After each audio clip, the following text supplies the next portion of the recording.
Sí.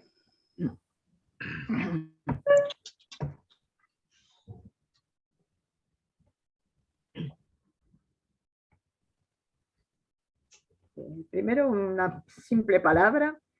Habíamos previsto este encuentro para las personas que vienen habitualmente a los oficios de nuestra iglesia, y después las cosas las inscripciones nos indicaron que había personas que no vienen habitualmente a los oficios de nuestra iglesia, y por lo tanto estamos muy contentos de cambiar la perspectiva de lo que estamos haciendo, o lo que vamos a hacer, y que nadie tenga la menor duda en participar haciendo preguntas o algún comentario, dado que puede ser que tanto Enrique como yo demos por sentadas ciertas cosas como sabidas, ciertas cosas que no hay por qué saber, y que siempre hay tiempo a lo largo de la vida de aprender. Nosotros aprendemos todos los días también. Simplemente para ir creando a lo largo de estos encuentros un lenguaje común. Gracias, por lo tanto, por su participación al máximo posible, en la medida en que tengan ganas, lo deseen o quieran. Bueno, dicho esto, si quieren, empezamos justamente con las palabras de un salmo, porque hoy vamos a hablar un poco de los salmos como parte de esta plegaria cotidiana, y elegí al azar unas palabras del salmo más largo de todo el Salterio. Es el Salmo 119, que tiene nada menos que 176 versículos. Por supuesto no voy a leer más que algunos. Es una inmensa y magnífica meditación sobre la palabra de Dios y sobre la relación nuestra con la palabra de Dios.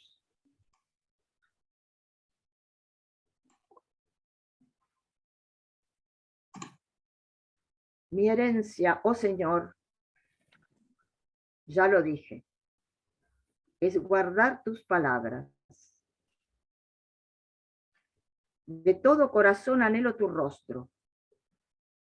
Ten compasión de mí según tu promesa. Considero mis caminos y vuelvo mis pies hacia tus testimonios. Me apresuro y no tardo en guardar tus mandamientos.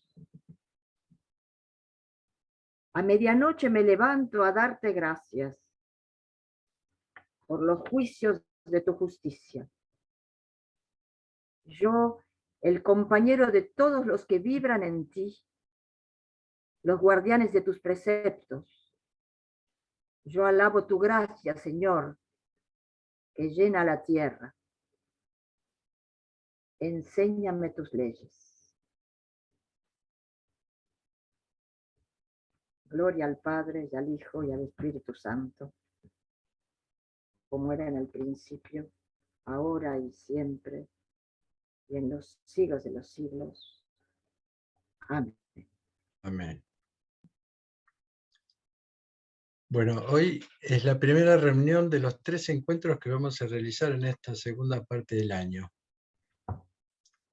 Vamos a retomar las reuniones del año pasado, donde, sin entrar en un estudio o una contemplación exhaustiva sobre los temas que vamos a tratar, nos vamos a aproximar a la iniciación de la sabiduría cristiana tradicional, la más antigua, la sabiduría que nos habla del encuentro con Dios y con los otros, donde hacemos el pasaje de la vida social a la vida comunitaria y de la plegaria mecánica y obligatoria a un diálogo con Dios y con los otros.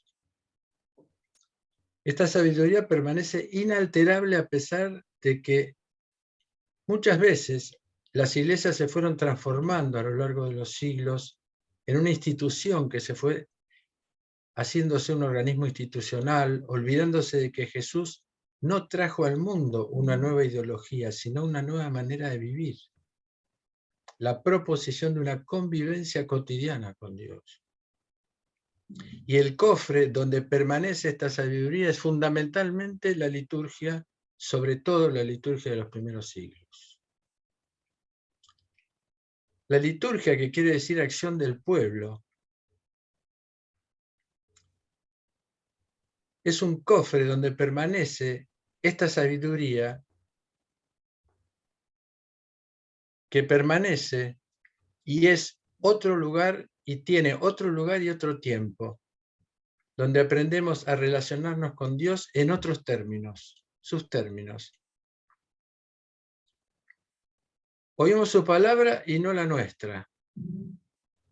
Contemplamos los acontecimientos bíblicos vividos por hombres y mujeres que superaron la cultura de la época, que sobrepasaron los pensamientos arraigados según los tiempos históricos y así aprendieron a andar con Dios, como dicen los primeros libros del Génesis, andaba con Dios, de los patriarcas, empezando con Enoc en adelante.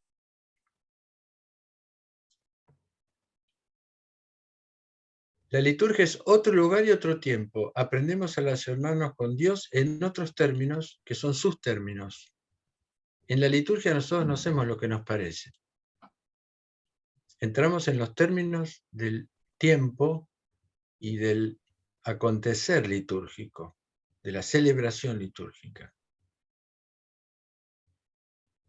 En la liturgia no solamente aprendemos a vivir otro espacio y otro tiempo, sino que también aprendemos otra manera de comunicarnos, que es la alabanza.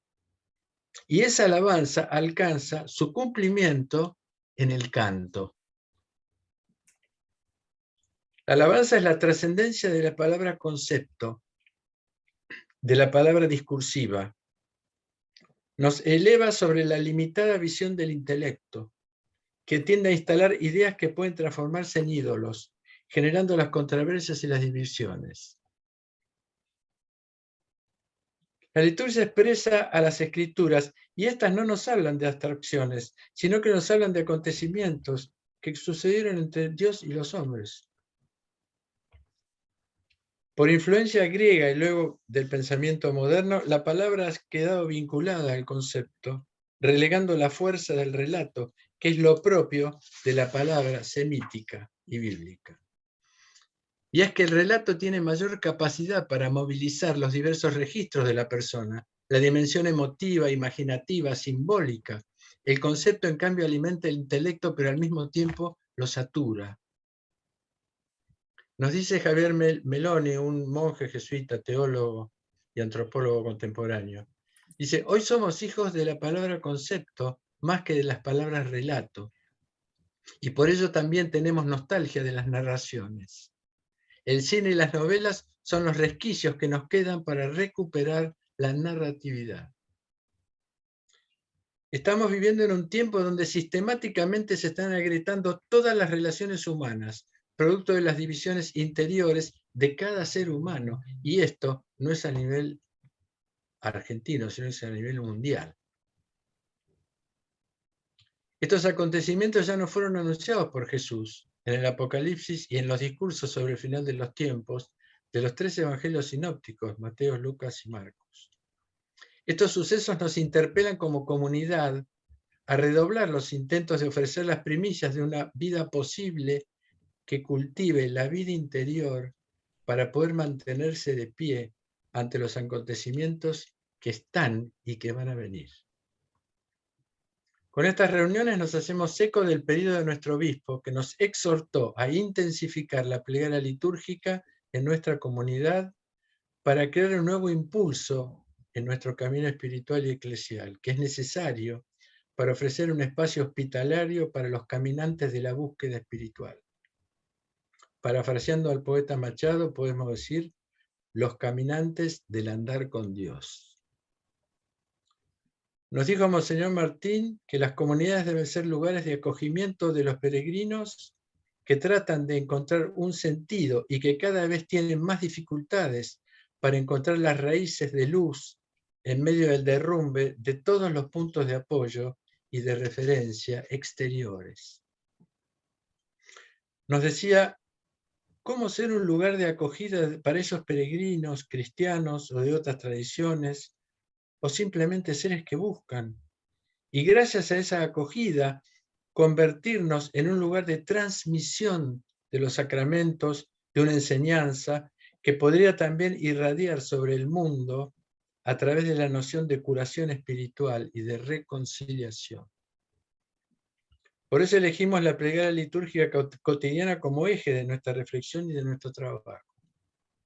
Trataremos de aprender a cantar las horas litúrgicas, al menos las vísperas, las completas, los laudes, que exigen cierta preparación para poder hacerlo no solo en la iglesia, sino también en nuestra casa, en nuestro trabajo, solos o con otras personas, abreviadamente o según las circunstancias.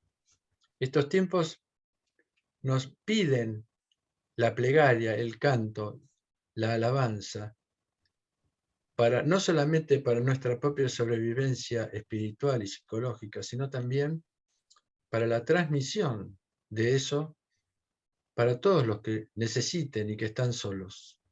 Son las armas proporcionadas por las Escrituras para no caer en la incertidumbre, el miedo, el odio y la depresión que están multiplicándose en estos tiempos. Hoy Clara nos va a hablar muy brevemente sobre los salmos, que nos relatan acontecimientos comunes vividos con la mirada dirigida a Dios, liberada de nuestra visión autocentrada. En los salmos aprendemos a través de las palabras del salmista, no son todos los salmos de David, pero bueno, eso yo lo voy a decir Clara, pero aprendemos y nos asociamos a acontecimientos que nos pasan también a nosotros, pero desde otra mirada.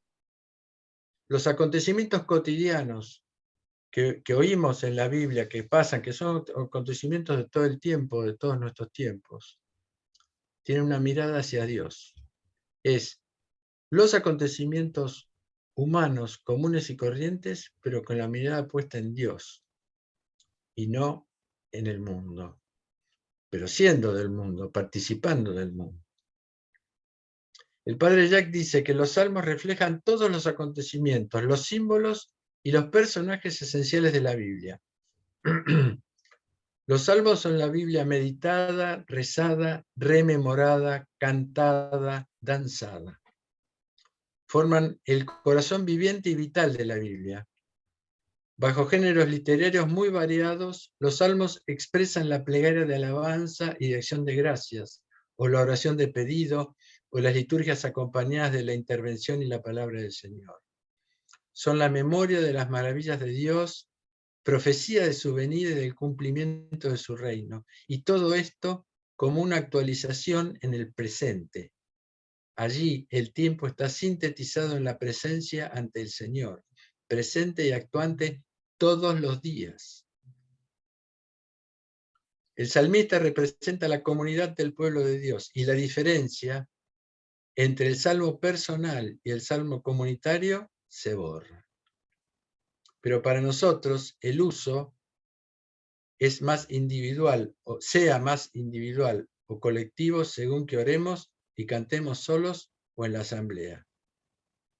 Abraham Heschel, uno de los más grandes teólogos judíos del siglo XX, padre de la espiritual de Martin Luther King, decía en su ensayo sobre el canto litúrgico de las sinagogas, donde se cantan la mayoría de los salmos y de los cánticos, decía, ese cantor que canta, que puede ser cada uno de nosotros, es uno que conoce el secreto de la resurrección de las palabras.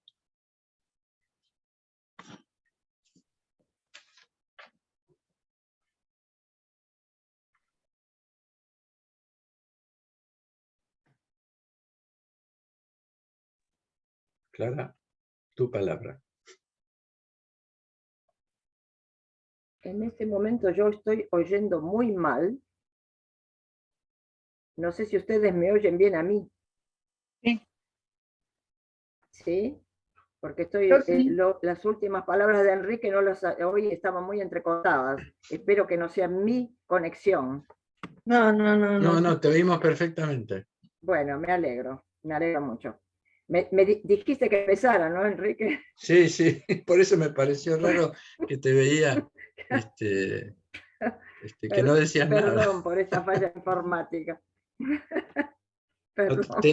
Te leo una palabra, la Bien. última palabra de Abraham Heschel, que es hermosa, que dice que el cantor de los salmos, que podemos ser cualquiera de nosotros, él lo hablaba de Sí, la... sí, sí, de acuerdo. Sí. Conoce el secreto de la resurrección de las palabras.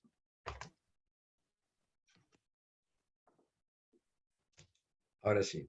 Bueno, si quieren, si pensamos en hablar de los salmos, una pequeña introducción a los salmos, es porque todas las plegarias litúrgicas, todos los encuentros litúrgicos en la iglesia, en nuestra iglesia y en las iglesias cristianas en general, todos tienen la recitación o el canto de salmos.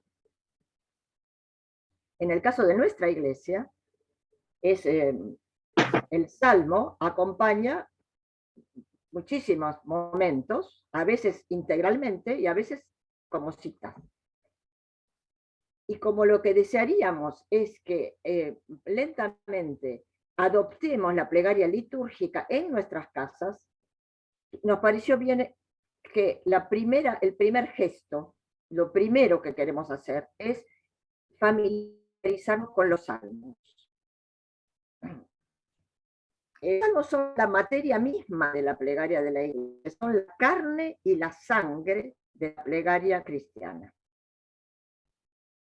San Pablo insta a los colosenses a cantar a Dios en acciones de gracias con salmos, himnos y cantos inspirados. Salmos, himnos y cantos inspirados. Son 3 categorías.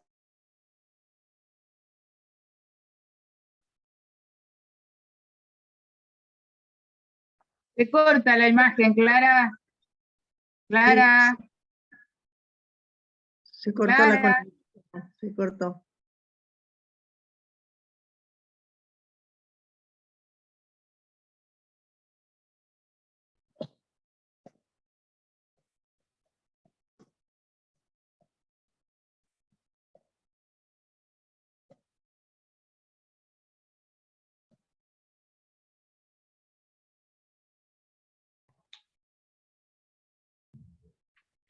¿Alguien le puede avisar por WhatsApp? Perdón, desaparecí, no sé cómo. Ahora me llamo Elsa Shinjo, pero no se confundan, no soy Elsa, soy Clara. De nuevo se cortó.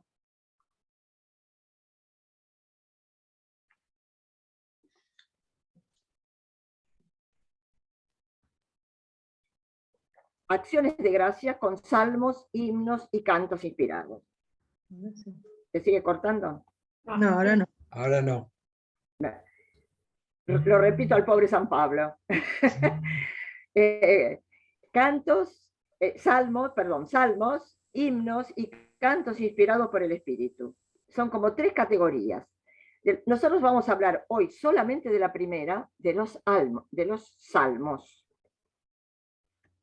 En hebreo, tefilim, palabra que significa alabanza. Es interesante que el título de este libro en hebreo sea la palabra alabanza. Porque los salmos eran ya la carne y la sangre de la plegaria de Israel y desde tiempos muy antiguos. Como saben, los salmos forman un libro de 150 poemas, insisto en la palabra poemas, distribuidos en 5 partes o 5 libros, 5, como son 5 los libros de la Torá, de la ley. Muchos de estos poemas están atribuidos a David, al rey David, es decir, alrededor del año 1000 antes de Jesucristo.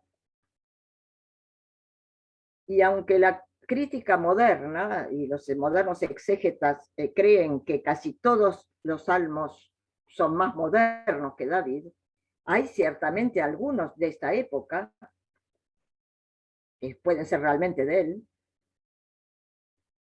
y más o menos la colección de 150 muestra una inspiración poética, religiosa y espiritual a lo largo de 800 años, porque los más jóvenes de los salmos son más o menos del año 300 o 400 antes de Jesucristo.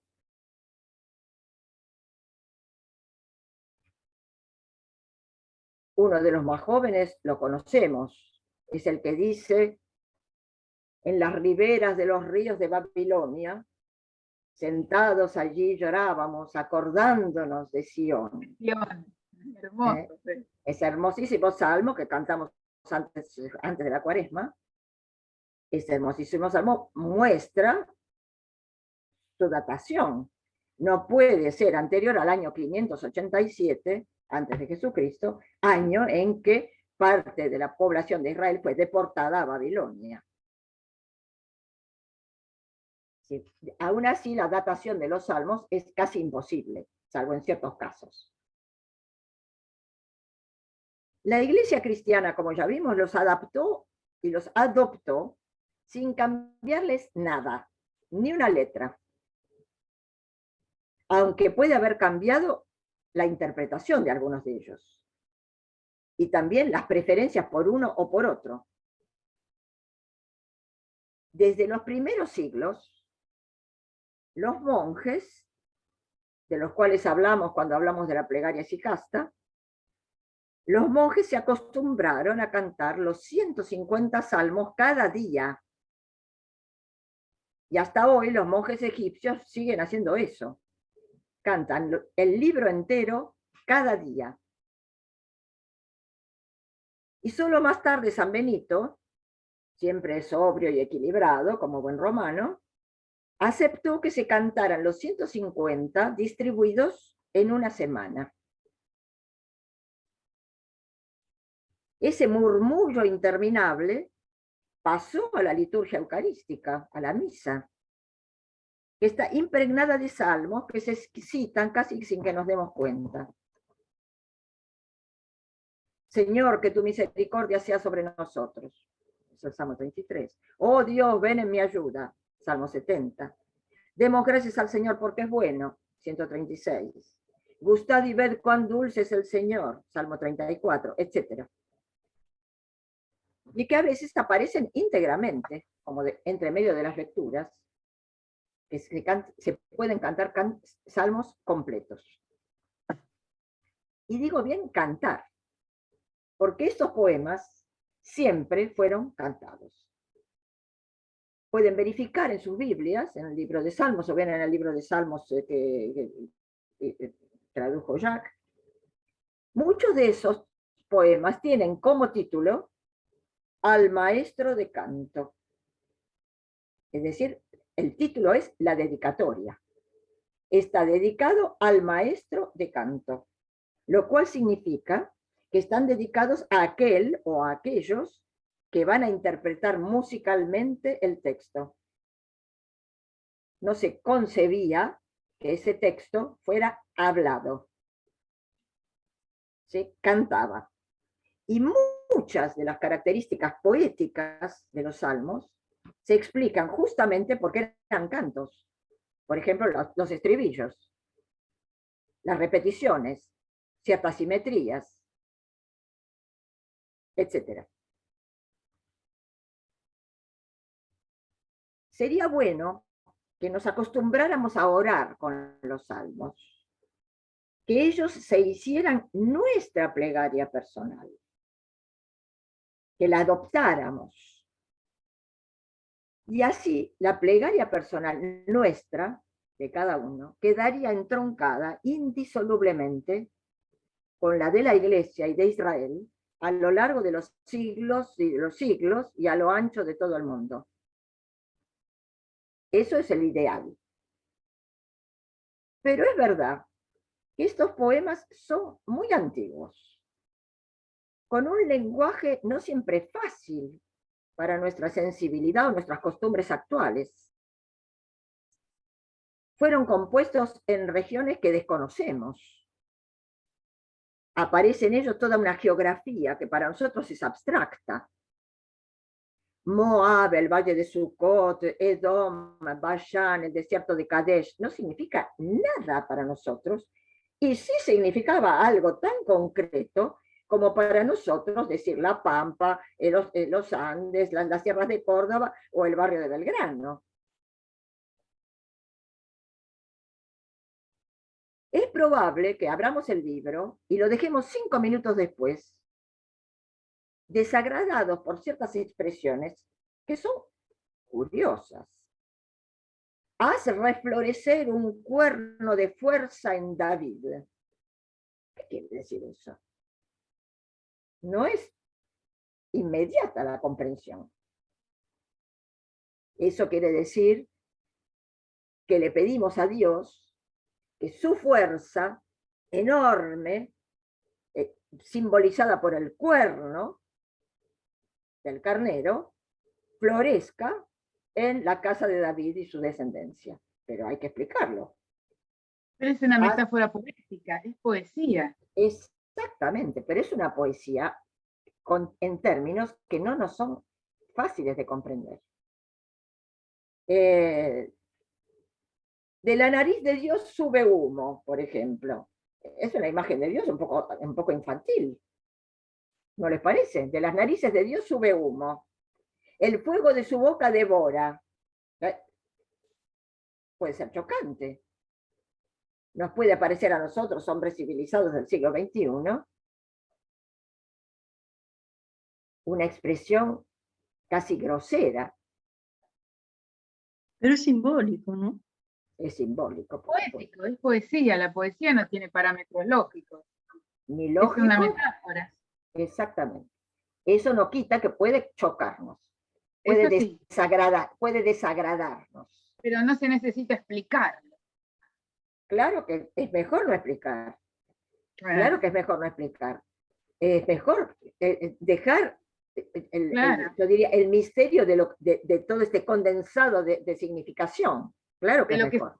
Lo que sugiere, lo que provoca, lo que interpela. Exacto. Pero dado que es un lenguaje extraño, puede producir en nosotros un efecto contrario a lo que el poeta quiso hacer.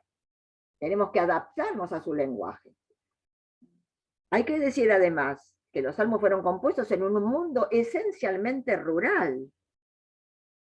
Los segadores, los labradores, los pastores, los rebaños, las viñas, están omnipresentes. Y muchos de nosotros quizás nunca hayamos visto a un pastor. Es decir, que no forma parte, ese lenguaje ya no forma parte de lo que es nuestra vida cotidiana. Hay un vocabulario y un universo histórico y simbólico y poético que nos son bastante extraños. También es chocante para nosotros el tono beligerante de muchísimos de esos poemas, que hablan sin cesar de enemigos a los que hay que destruir. Hay que decir que en general nosotros tenemos una visión más edulcorada de la vida espiritual, que debería ser, en nuestro imaginario, un oasis de serenidad y de amor sin barreras. Los salmos no nos dicen eso. ¿Qué vienen a hacer acá en nuestro espacio de silencio y de quietud? Tantos impíos, tantos perversos, tantos obreros de la nada. Hay más de 112 nombres diferentes para nombrar estas potencias adversas. 112 palabras en hebreo. Esas potencias adversas que nunca sabemos bien quiénes son o qué son. Es probable que para muchos de los lectores, mejor dicho, de los oyentes de los salmos, en el momento en que fueron compuestos, esas palabras correspondieran muy claramente a ciertas imágenes y ciertas caras y ciertos pueblos enemigos. Pero también es verdad que la guerra y la violencia son el pan cotidiano de la sociedad en que vivimos. y que ese lenguaje combativo se aplica con pertinencia a nuestro mundo contemporáneo. Nuestra quietud y silencio deseados pueden ser simplemente una evasión si no sabemos mirar de frente la situación de combate en la que vivimos.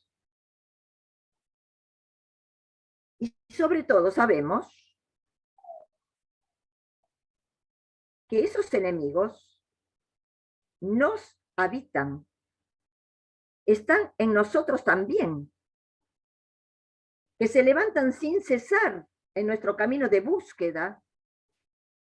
Y también sabemos que sin un combate interior y exterior incesante, toda vida espiritual puede ser imaginaria, simplemente imaginaria, no real. El salmista grita y grita todo el tiempo porque sabe lo que cuesta cada etapa para llegar al Señor. Igualmente chocante para nuestra mentalidad religiosa es la insistencia del salmista sobre su propia inocencia. Sobre su propia inocencia. Un ejemplo entre muchísimos. El Señor me devuelve según mi justicia, según la pureza de mis manos. Hay que decir que esto no es políticamente correcto para nuestro lenguaje religioso habitual. Quedaría mejor decir modestamente, decir devotamente, que somos culpables. Por mi culpa, por mi culpa, por mi gravísima culpa. Pero debemos tener en cuenta dos cosas. La primera, que muchas veces esta autoacusación es abstracta. No tenemos muy claro cuál es nuestra gravísima culpa, ni por qué es bueno pedir perdón, y en alguna parte de nosotros mismos seguimos pensando que no somos culpables y hasta que somos perfectos. Afirmando nuestra inocencia, los salmos nos obligan a una escuela de verdad. ¿En qué somos inocentes realmente? Porque somos inocentes en muchas cosas, pero en otras no. ¿Cómo discernimos de manera exacta dónde está nuestra falla? Aquí hay una escuela de verdad.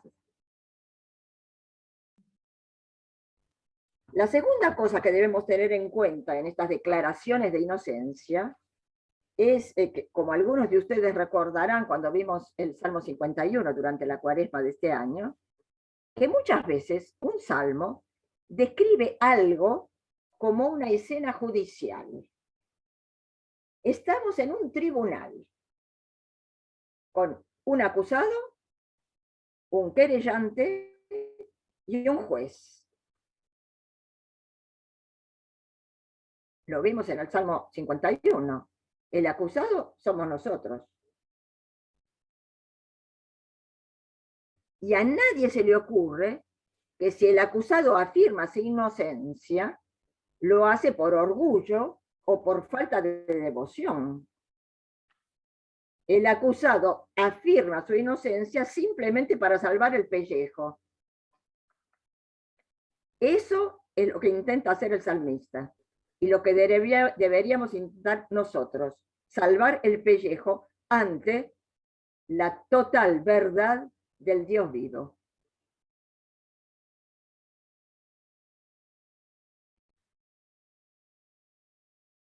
Sin embargo, para que nuestra idea de inocencia no sea abstracta, muchos salmos describen al justo. El justo y sus obras, de una manera muy concreta. ¿Quién es el justo? El que no calumnia con su lengua, son citas textuales, el que no calumnia con su lengua, ni hace mal a su compañero, ni ultraja a su prójimo. Salmo 15, ¿de acuerdo? El que no presta su dinero a usura. A ver, vayamos a ver a los banqueros. El que no presta su dinero a usura, ni acepta soborno contra el inocente. A ver, vayamos a ver a los jueces. ¿Quién puede tirar la primera piedra? Justo, esto es el Salmo 112, justo es el hombre que compadece y presta dinero sin esperar que se lo devuelvan. Bueno es el hombre que no teme las malas noticias, porque su corazón es firme, es decir, el que no tiene miedo. Bueno y justo es el que distribuye y da a los pobres. A ver, ese es el modelo del inocente. Y así se nos dibuja rasgo por rasgo este retrato del justo que ya está esbozado en los primeros versículos. Se cortó, Clara.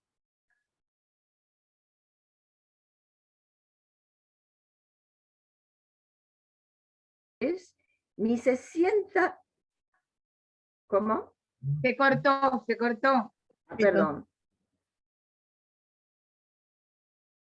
Venturoso el hombre que no va al consejo de los impíos, ni se detiene en el camino de los pecadores, ni se sienta en el banco de los cínicos. Resumiendo, cuidado con tus compañías. Resumiendo, ¿con quién te estás metiendo? Y sigue. No hace eso, pero se deleita en la Torah del Señor y musita su Torah día y noche. Musita, murmulla. El justo es el que se ajusta a la ley del Señor. Y la ley no es un código jurídico, sino la expresión de lo que el Señor quiere, la expresión de lo que el Señor desea. Y el justo medita esa ley para querer lo mismo que Dios quiere, para llegar a desear lo mismo que Dios desea. Debemos tener en cuenta una cierta escenificación de los salmos, que nos ayuda a veces a comprenderlos mejor.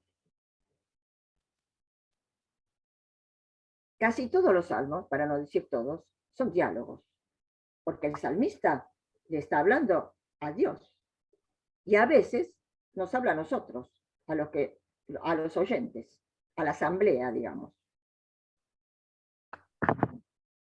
En esos diálogos se perciben los gritos del ser humano y la escucha benevolente de Dios. Y a veces Dios también habla y casi siempre Dios actúa, salva, libera. Dios es el gran interlocutor del salmista. Y muchas veces se pasa bruscamente de una segunda persona del singular, tú, a la primera, yo, o a la tercera, él, sin que se nos explique nada de este cambio en las luces de la escena. Es como si los proyectores se desplazaran de uno a otro actor. Les pongo un ejemplo, el Salmo 91. Yo hablo al Señor, refugio mío, alcázar mío. Aquí el salmista nos cuenta que habla al Señor. Tú eres refugio mío, Señor. Aquí el salmista le habla directamente al Señor. Unos versículos después, lo libraré porque me quiere. Y aquí es Dios el que está hablando. y no se nos dan explicaciones. Tenemos que darnos cuenta de quién es el que toma la palabra.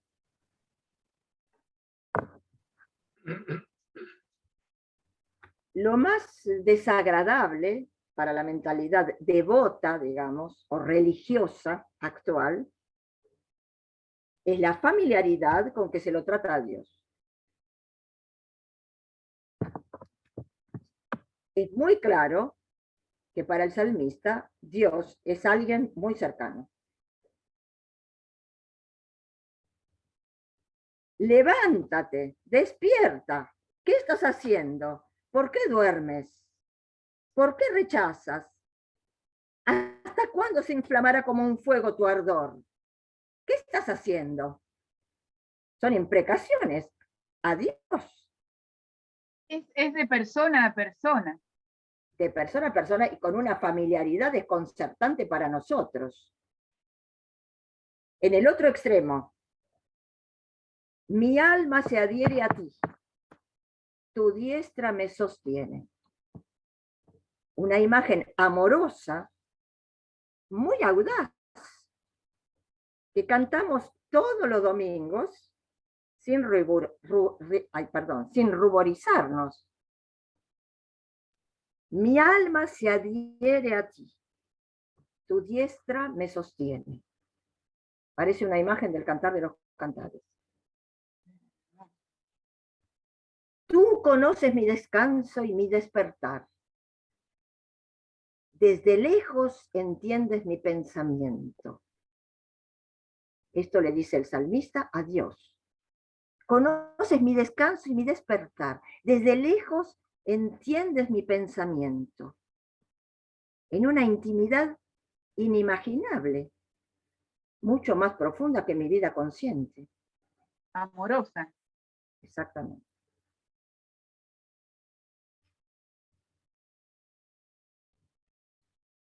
También puede chocarnos que no hay lo que los críticos llaman unidades narrativas claras en los salmos. Se pasa sin transición de una súplica a una alabanza, de un estado de angustia a un estado de exultación, de una maldición a los enemigos a un pedido de clemencia, sin que quede muy claro por qué hay esos cambios que no parecen preocupar tanto al poeta.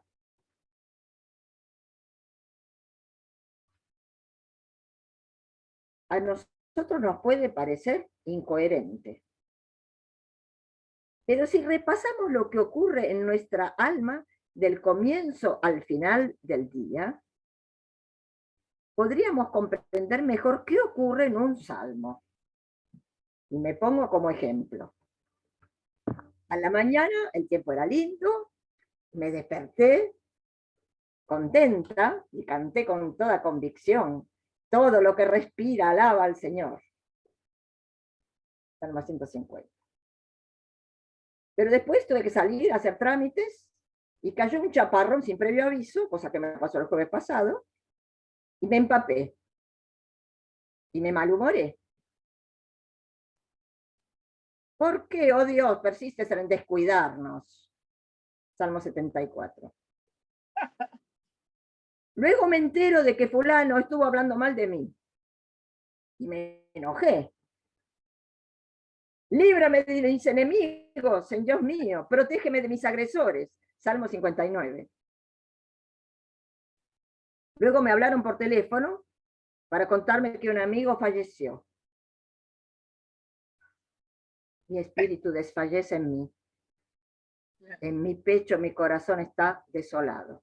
Salmo 142. 43, perdón. Y solo a la noche, más tranquila, puedo balbucear sin demasiada convicción. Me acuesto y me duermo, despierto y el Señor me sostiene. Estas mutaciones bruscas en cualquiera de los salmos son las que vivimos cada día. Parece haber un salmo para cada momento, para cada situación concreta. o por lo menos un versículo de un salmo. La súplica y la alabanza son las actitudes más constantes, pero también la confianza, la exultación, la angustia sin fondo, el desamparo.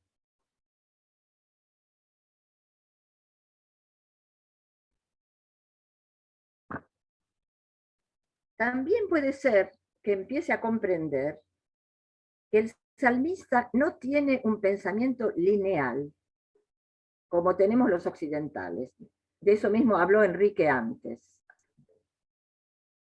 Nosotros tratamos de encadenar lógicamente nuestros enunciados, pasando de causa a efecto. Sería un pensamiento bien construido para nuestra mentalidad. El salmista es un semita. El pensamiento semita. Y su pensamiento es circular, no lineal. Enuncia algo, pasa a otra cosa, luego a otra, y luego va volviendo a lo primero. Y el pensamiento se precisa y se enuncia plenamente después de haber viajado por otras comarcas. Es una manera de pensar que los músicos conocemos bien. Tema, variaciones, imitaciones, recapitulaciones. No olvidemos nunca que los salmos son poemas y que tienen una lógica musical, no una lógica racional.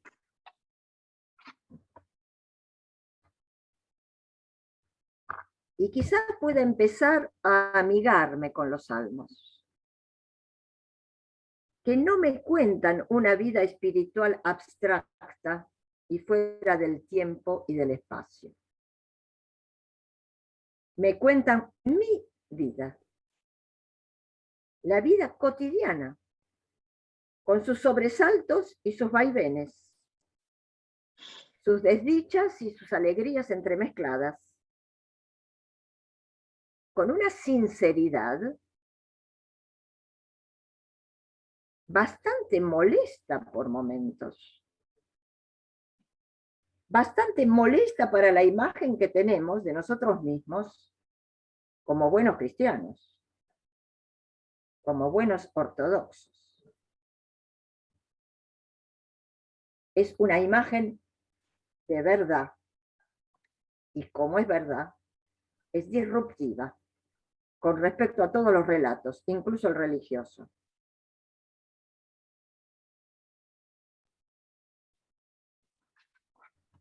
¿Podemos hacer de los salmos nuestra plegaria personal?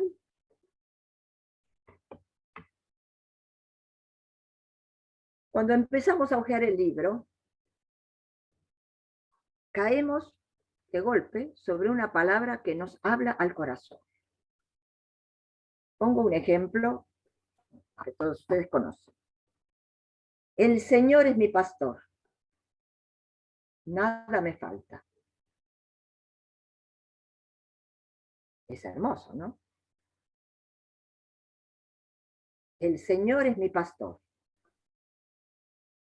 Nada me falta. Yo siento que eso corresponde a algo profundo en mí.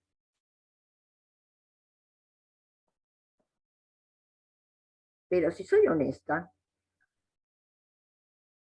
debería preguntarme si decir eso corresponde a mi verdad. ¿Es verdad que creo que nada me falta si el Señor es mi pastor? Si el Señor me guía. ¿Es verdad que creo eso? ¿Que nada me falta y que nada me faltará? ¿Es verdad que creo que Él me guía minuto a minuto, segundo a segundo en mi vida cotidiana? Porque si Él es mi pastor, lo es todo el tiempo. es verdad que creo que Él es mi guía, mi pastor, no solamente mi guía, sino el que me cuida, el que me cura, el que me protege, el que me da de comer. Es verdad que lo creo. Es muy probable que nuestra respuesta sea no. No lo creo totalmente. Es muy probable. Si somos sinceros.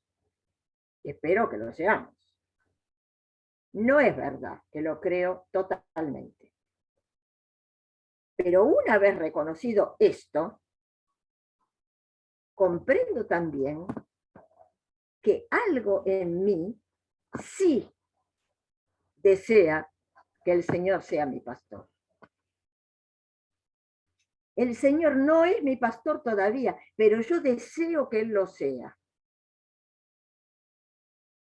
Algo en mí desea que Él me guíe en serio. Y de pronto mi alma puede estremecerse, casi en un sollozo, porque ese deseo no es aún suficientemente ardiente para convertirse en realidad ardiente. Mi deseo está lejos de mi realidad, pero me está dando una pauta, un camino, una dirección, una meta. Ahí el salmo se hizo mío. Me lo atribuyo a mí misma. La voz del salmista, del salmista es la mía. Y me ayudará a pasar del deseo a la realidad y a avanzar en mi relación única con el Señor. Y si tomamos esta palabra, podríamos tomar cualquier otra, y ojalá que podamos tener el testimonio de acá, cada uno de ustedes, de cuál es esa palabra, que no siempre es la misma. Yo que leo mucho los salmos, todos los días descubro cosas que ni me acordaba que existían.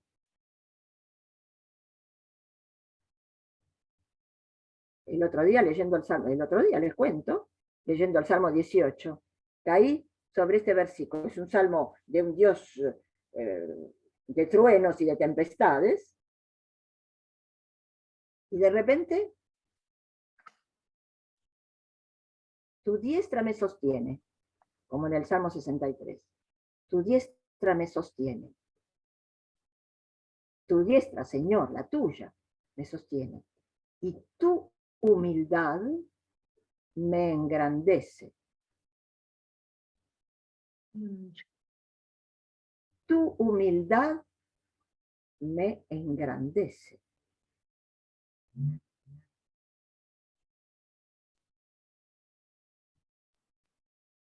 Un salmo quizá es uno de los de la época de David. ¿Hasta qué punto ya está anunciando la humildad divina que se hizo hombre?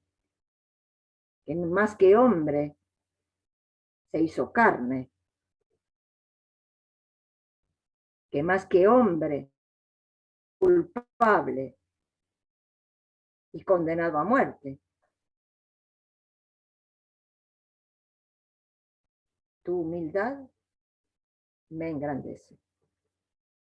Es todo el lenguaje de la cruz que festejamos el domingo. La humildad de la cruz, descenso hasta el fondo, de lo más profundo, es lo que nos permite la exaltación.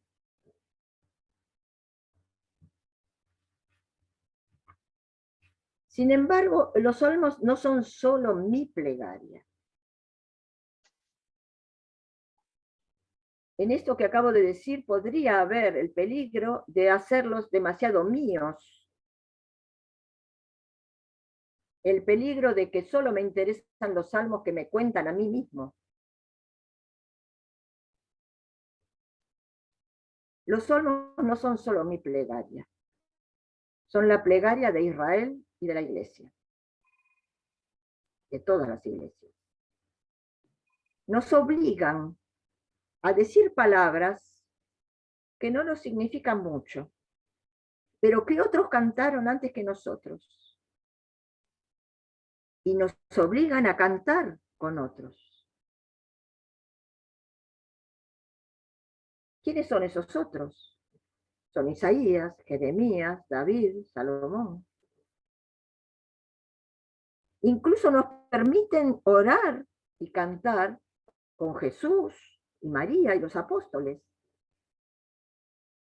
Se sabe que los salmos láudicos, que cantamos en el oficio de laudes, son los 3 últimos salmos del libro de los salmos, salmos 148, 149 y 150. Esos 3 salmos ya formaban parte del oficio matutino judío en época de Jesús. Es decir, que Jesús los cantó todos los días. ¿No es importante recitarlos de vez en cuando, llenando nuestra mañana de la presencia de aquel que también los cantó todos los días?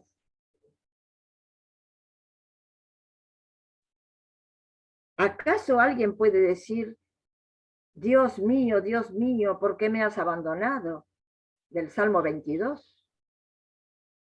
¿Acaso alguien puede decir esto sin recordar que otro, en circunstancias bastante más dramáticas que las nuestras, lo recitó en la cruz? ¿Acaso cada noche cuando cantamos en tus manos, Señor, encomiendo mi espíritu, que es un versículo del Salmo 31, no nos unimos a la última palabra que los hombres escucharon de boca del Verbo encarnado en la cruz? En tus manos, Señor, encomiendo mi espíritu. Que un segundo después iba a su morada de eternidad y hacia la próxima resurrección, como nosotros nos vamos, después de cantar esto, hacia el sueño y hacia el despertar del día siguiente.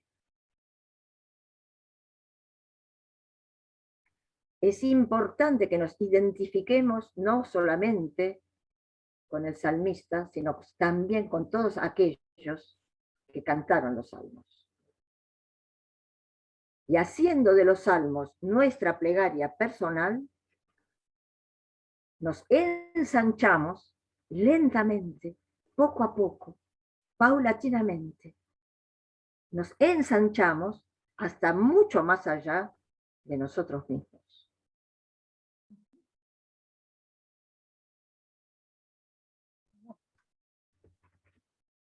Así.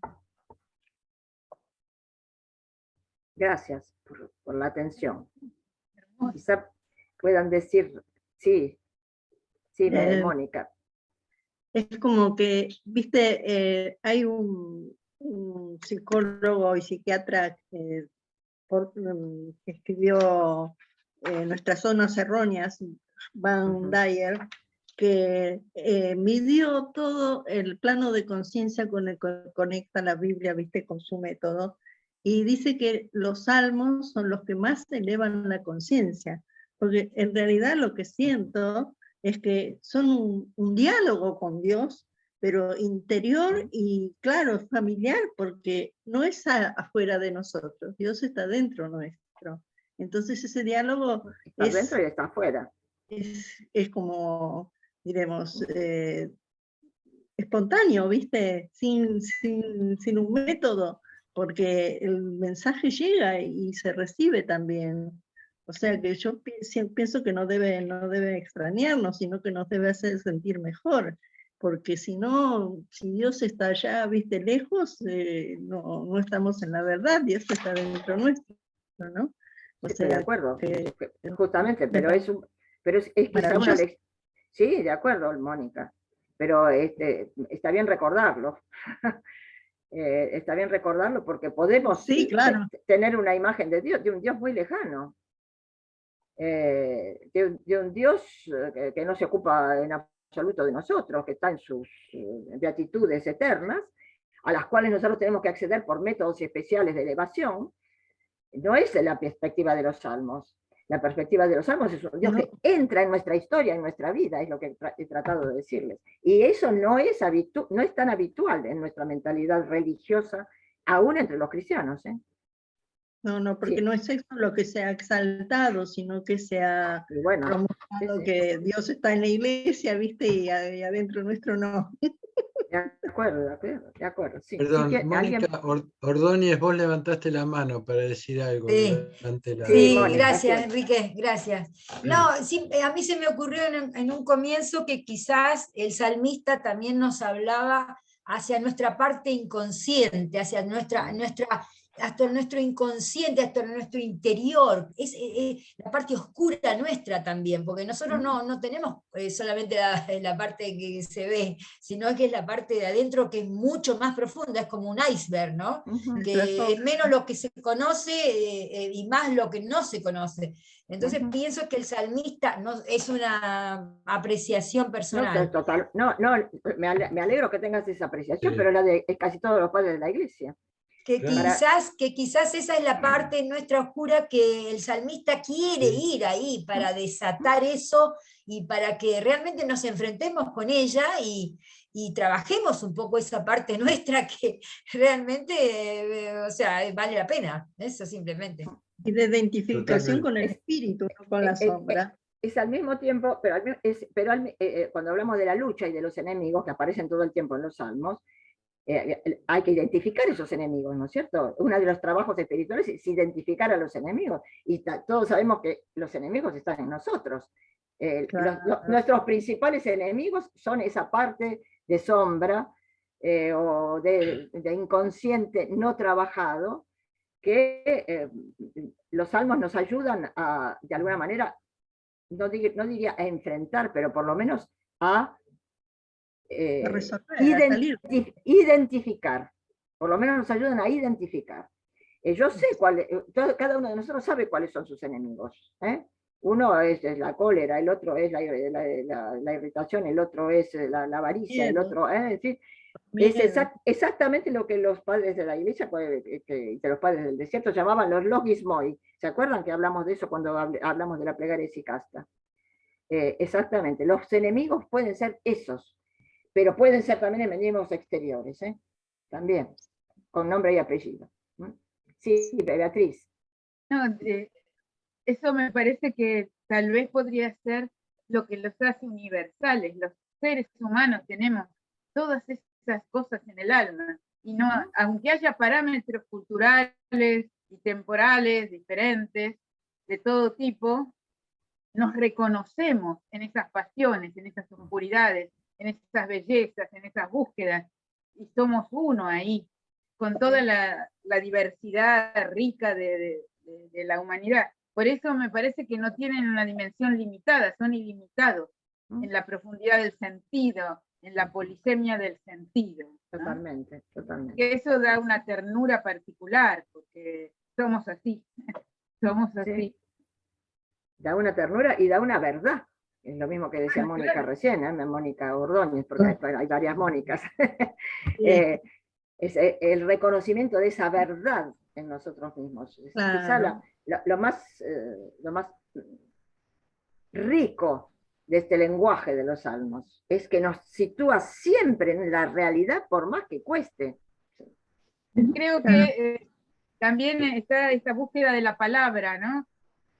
Solamente las metáforas y un lenguaje ilimitado a veces puede de alguna manera llegar a acercarse a esa profundidad del ser humano, del alma humana, ¿no? Y eso, yo creo, bueno, Florencia, vos querías decir un pequeño comentario, que la verdad que escuchando, ¿no? lo que comentabas, Clara, es como que me doy cuenta que realmente tengo una inhibición en relación a lo que yo comparto con Dios, ¿no? Como con el Dios vivo. Por lo menos yo tengo mis pruritos, esto sí, esto no. Cuando el salmista pone toda su vida ahí, ¿no? Y me quedo con eso también. ¿Cuántas veces soy yo la que alejo a Dios de mi vida, ¿no? Porque hay cosas que me cuesta decir, bueno, esto también lo entrego, ¿no? Como que me quedo con eso, esa osadía del salmista, ¿no? Eso nomás, gracias. Sí, exactamente, muchas gracias. Yo creo por que eso, invita, viste, a una certeza interior, porque Dios me guía, me cuida. Es una certeza, ni siquiera es una fe dubitativa. Es la certeza de que Dios está conmigo y me cuida. Es maravilloso eso, porque a eso tenemos que entender, a esa certeza de fe ilimitada, ¿no? Donde no hay dudas, como que Dios está. Sí, pero pues, como lo dije en el caso del Señor es mi pastor, podemos constatar que no tenemos la certeza. Ah, claro, no, eso lo tenemos que Eso lo cultivar. podemos, entonces, la certeza está bien, es lo que todos quisiéramos tener, pero puede ser que no lo tengamos. Y lo primero que debemos saber es no hacer la hipocresía de hacer como que lo tengo. Ah, claro. Porque esa es la hipocresía religiosa por excelencia, ¿comprenden? Ese es el pecado de lo religioso, es la hipocresía, y Jesús lo sabía bien cuando hablaba de los fariseos. Es la soberbia. Sí, la hipocresía, quizá más que soberbia todavía, la soberbia también, pero querer tener un yo imaginario en lo que creo que hay que ser, cuando mi yo es real, y tiene todas esas fallas, y tiene todos esos defectos, y tiene todas esas dudas, y todas esas angustias. Y lo primero que tengo que hacer es aceptarlo. Aceptarlo plenamente para ser yo. El publicano decía, tengo piedad de mí, pecador, decía el publicano, y Jesús lo elogió al publicano. Porque el publicano decía la verdad. Y si no lo elogió al fariseo, no era porque era fariseo, sino porque estaba diciendo mentiras. Le estaba diciendo todo lo que él hacía, como si eso que hacía fuera su propio yo. Y no era su propio yo, era su personaje religioso. Es uno de los graves problemas de las religiones, que creamos personajes religiosos. Sí. Y es difícil a veces volver a centrarnos cada vez en la humildad y en la verdad de lo que somos, sin tener miedo a decir cuáles son nuestras fallas, sin tener miedo a decir cuáles son nuestros combates, porque todos los tenemos, todos, absolutamente todos. Y en ese sentido, los salmos son una escuela de verdad. Sí. Para mí, viste, hay una frase que por ahí escuché que me encantó. Decir, Señor, entrego mi pasado a tu misericordia, mi futuro a la providencia y mi presente a tu amor. Eso es a lo que tiende, es esa conexión con Dios sin diferenciación, a identificarse con Dios. No sé, esto que a mí me suena, ¿no?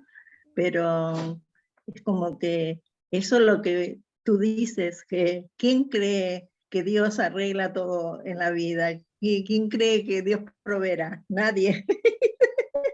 Bueno, no sé, hay quienes creen. Claro, pero la carencia es una creación de la imaginación humana. Dios es abundancia, y quien se conecta con Dios está en la abundancia. No importa. De acuerdo, sí. Sí, Beatriz, ¿querías decir algo más? Creo que yo siento que el salmista es un combatiente, con un objetivo interior que está en su centro, pero que siempre va a luchar para conseguirlo, nunca termina. Y esa es una belleza, es una permanente construcción, retrocede, sube, sigue, avanza, y lo busca. Eso siento. Es un combatiente del trabajo sobre sí mismo. Exacto, por eso lo busca, ¿sí? Por eso no es pacífico, yo no lo siento pacífico, sino que busca, retrocede, avanza, se construye, es el combatiente interno y hacia adelante. Lucha consigo mismo todo el tiempo. Construye consigo mismo. Y a mí me parece interesante que estos encuentros, digamos, sobre los salmos, se produzcan después de que hablamos de la plegaria sicasta. Sí. Me parece interesante porque son como dos aspectos de la plegaria, son dos maneras de plegaria. Y en cierto sentido son dos caminos de búsqueda un poco no diferentes, pero complementarios. porque la plegaria sicasta busca esencialmente la serenidad, la quietud, el silencio, mientras que el salmista es el que está en el combate. ¿Comprenden? Es decir, no siempre, ojo, no siempre. En verdes praderas me hace reposar. El Señor me conduce a las aguas quietas. No siempre es el combate. En los salmos hay de todo, absolutamente de todo. Tienen citas para cualquier ocasión, ¿no es cierto? Pero lucha siempre, eso siempre. Pero es así, es así. Y bueno, es importante que mantengamos los dos brazos de la plegaria. La plegaria silenciosa que lleva al silencio interior, que algunos llaman contemplativa. Creo que hay contemplación en cualquier circunstancia, no solamente en el silencio, pero bueno, hablemos más bien de plegaria silenciosa, y todos sabemos hasta qué punto es fundamental para la vida de cada uno de nosotros encontrar esos oasis de silencio en nuestra vida, y al mismo tiempo, esta otra plegaria, que no solamente es combativa, es comunitaria, es la que rezamos todos. No es solamente personal. Estoy rezando lo que otros dijeron. La plegaria sicasta nos lleva al yo único. La plegaria del salmista nos lleva al yo único en relación, más con los demás. Y por eso la liturgia utiliza tanto los salmos. Es maravilloso que hayan elegido este tema. Por eso les propongo, si quieren, no sé si tendrán ganas, pero los que quieran, les propongo que elijan un salmo en esta semana hasta el próximo encuentro, que va a ser el jueves que viene, en principio. Nosotros con Enrique habíamos elegido un salmo ya, un salmo que recitamos en todas las vísperas, es decir, todos los días. Lo que se llama el salmo cósmico. Pero después les podremos contar la próxima vez, porque ya es tarde, por qué hemos elegido eso. Pero quizá ustedes puedan hacer el trabajo personal. ¿Cuál es el salmo que tengo ganas de leer? ¿Cuál es el salmo que me habla a mí personalmente en este día? Y quizás, si quieren, hablar entre nosotros de esos diversos hallazgos. Que la plegaria de los salmos se haga no solamente mía, sino también nuestra, que todos podamos participar del camino de cada uno. Tiene algo de expresión colectiva, ¿no? De la historia del pueblo de Israel, adentro de todo el recorrido de los salmos. La propia, la experiencia propia. Sí, no entendí bien lo que dijiste, Beatriz, porque se cortó. ¿Me podés volver a repetir? Que me parece que tiene algo de colectivo, tiene mucho de colectivo, es la historia del pueblo de Israel, como el cantar de los cantares, el amado y la amada que hablan. Sí. Eso es, tiene una particular, es esa colectividad, no sé cómo explicarlo. Poeta múltiple. Pero nosotros formamos parte, porque nosotros lo hemos adoptado. Cuando nosotros decimos el Señor hizo grandes maravillas porque pasamos el mar a pie enjuto, somos nosotros los que pasamos, no solamente el pueblo de Israel. Nos hemos asimilado a Israel. Por supuesto que Israel es el primogénito, digamos. Sí, seguro. Pero estamos asimilados a eso y celebramos la Pascua igual, dándole el contenido cristiano, pero la Pascua es la Pascua.